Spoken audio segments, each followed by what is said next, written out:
Background and life history of Ibn Bajjah. Ibn Bajjah Abu Bakar Muhammad Ibn Yahya Ibn As-Sayyih, known as Evan Pace or Eben in medieval Latin, was born in Saragossa in what is today Spain around 1095. His name signifies son of the goldsmith. He was an Andalusian Arab Muslim philosopher, poet, and physician. A contemporary writer relates that Ibn Bajjah was a student of the exact science and was a musician and poet. He was also a philosopher and an appearance skeptic.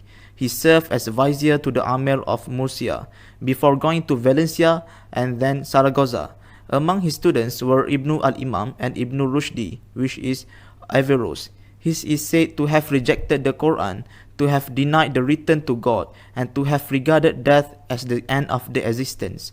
After the fall of Saragossa around 1118, he went to Sevilla, where he wrote several treatises on logic. He then went to Saltiva, where he is said to have returned to the faith of Islam in order to save his life.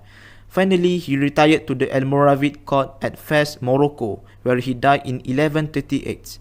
In Akbar al-Hukama, Informations about Wise People, Al-Kifti mentions that Ibn Bajjah died from being poisoned by rival physicians. Albertus Magnus and Thomas Aquinas both mention Evan Pace and his teaching in their works. So the next slide, contribution of Ibn Bajjah. The first one is he is the earliest known representative in Spain of the Arabic Aristotelian Neoplatonic philosophical tradition.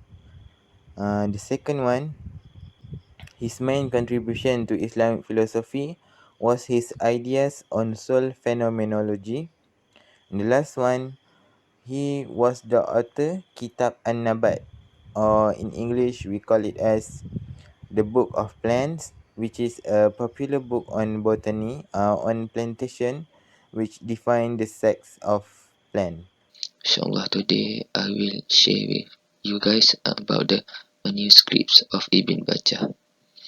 First of all, as a great scientist, Ibn Bajjah was very productive and produced many works. The works of Ibn Bajjah written in Arabic greatly influenced Western civilization. After all, many of his thoughts have been translated into Jewish and Latin. Today, the original manuscripts and its translation are still housed in the Bodleian Library.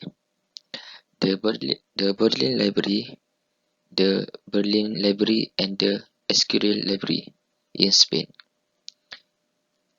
Even the Berlin Library keeps 24 manuscripts of Ibn Bajjah's writings. Among them are Tardiyah poems, Risalah al-Akhlaq, Kitab al-Nabat, and Risalah al-Ghayah al-Insaniyah. Ibn Bajjah was a great scientist and highly respected throughout history. The position of Ibn Bajjah is equivalent to that of Ibn Rushd, Ibn Sina, and Al-Farabi, said Ibn Khaldun.